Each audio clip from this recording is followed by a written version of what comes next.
प्रिय बंधुओं, हर हर महादेव, जय सिया राम। आज हम आप लोगों को इस वीडियो के माध्यम से श्री पशुपतिनाथ व्रत के बारे में संपूर्ण जानकारी आप लोगों को बताएंगे। और वीडियो प्रारंभ करने से पहले एक निवेदन करते हैं कि आप लोग इस चैनल को सब्सक्राइब, लाइक, शेयर अवश्य करें। भगवान श्री पशुपतिनाथ भोलेनाथ का ही एक स्वरूप है जो भक्त की शीघ्र अतिशीघ्र मनोकामना की सिद्धि करने वाले होते हैं। भगवान श्री पशुपतिनाथ बड़े ही शीघ्र प्रसन्न होने वाले देव माने जाते हैं। भक्त को चाहिए कि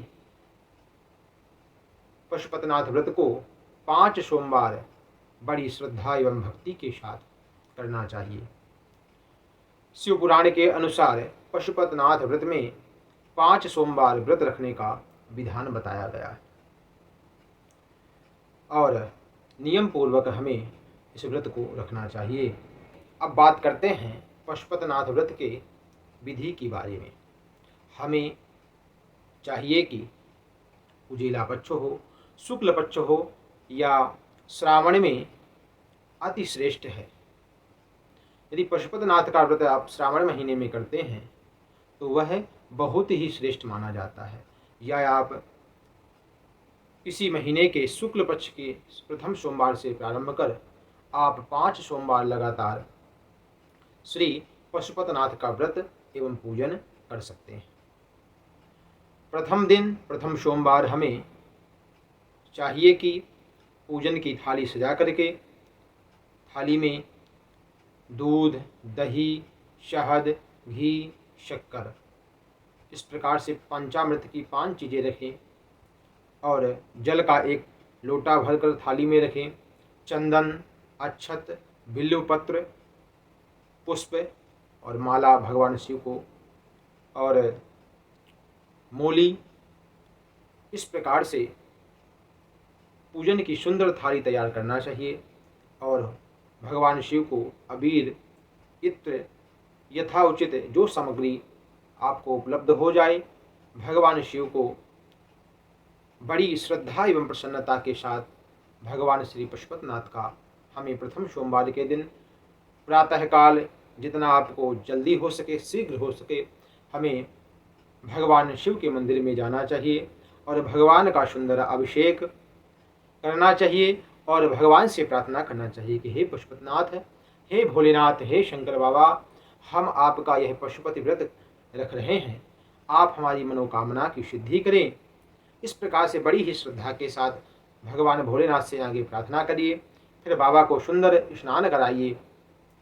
स्नान कराने के बाद भगवान को दूध, दही, शहद, जल, गंगा जल, घी इत्यादि पंचामृत से स्नान कराइए।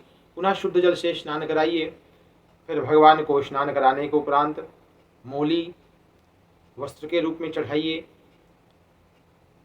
वस्त्र के बाद जो है तो भगवान शिव को आप चंदन टीका लगाइए, अक्षत चढ़ाइए, पुष्पमाला चढ़ाइए, भगवान को इत्र, अबीर, गुलाल इत्यादि चढ़ाइए और भगवान की सुंदर आरती करिए, नैवेद्य चढ़ाइए, भगवान को नैवेद्य अर्पित करिए। इस प्रकार भगवान पशुपतिनाथ की बड़ी श्रद्धा एवं भाव से हमें सुबह के समय भगवान का पूजन करना चाहिए और उनसे प्रार्थना करना चाहिए कि हे प्रभु, हे भोलेनाथ, हे पशुपतिनाथ, हम यह आपका श्री पशुपति व्रत रख रहे हैं और आप हमारे मन की कामना को सिद्ध करें। जो भी मनोकामना है भगवान शिव के सम्मुख आप प्रार्थना करिए। और इस प्रकार से सुबह की पूजा के उपरांत हमें फिर पुनः सायं काल भगवान पशुपति के व्रत में 2 समय की पूजा बताई गई है। सुबह की पूजा के उपरांत हमें सायं काल जो है भगवान शिव की पूजन करने जाना चाहिए और पूजन की उसी थाली को पुनः ले लेना चाहिए।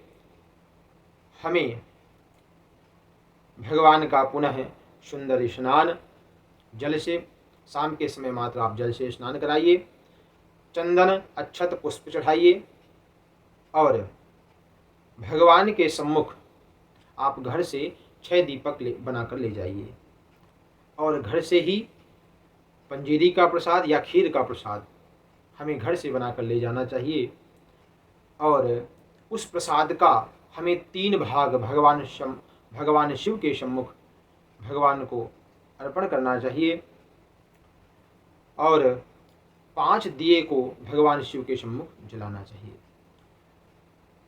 इस प्रकार से जो छठा दीपक है उसको आप अपनी पूजन की थाली में रख लीजिए और 2 प्रसाद भगवान शिव के सम्मुख रखिए।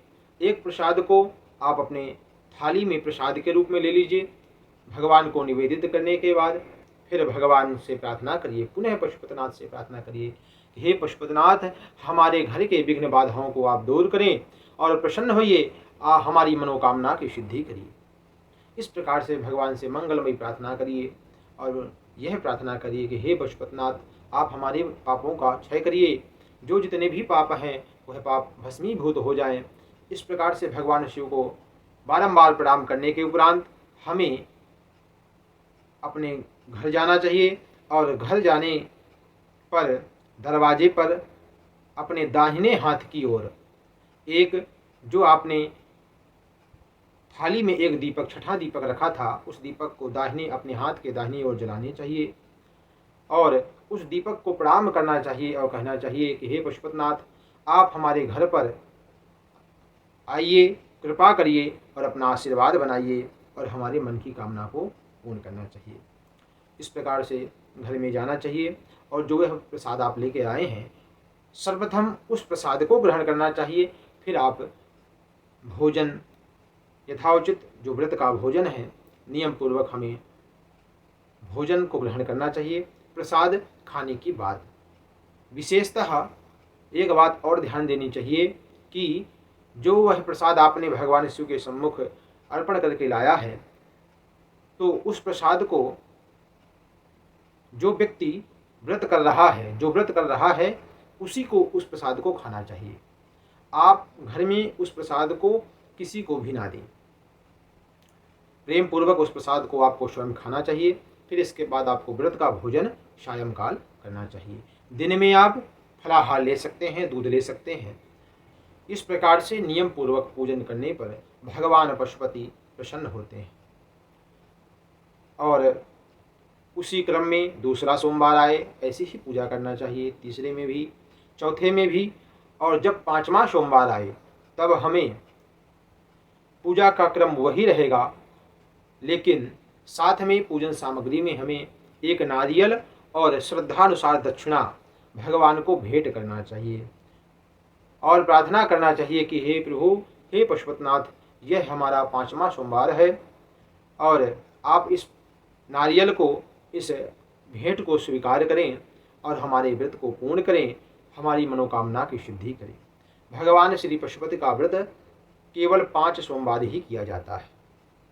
5वें सोमवार उद्यापन के रूप में भगवान शिव को नारियल श्रीफल चढ़ाएं और दक्षिणा चढ़ाकर भगवान से प्रार्थना करना चाहिए कि हे प्रभु, हे भोलेनाथ, आप हमारे व्रत को पूर्ण करें एवं हमारी मनोकामना की सिद्धि करें। इस प्रकार नियम पूर्वक करने से भगवान पशुपति अपने भक्तों पर अवश्य कृपा करते हैं।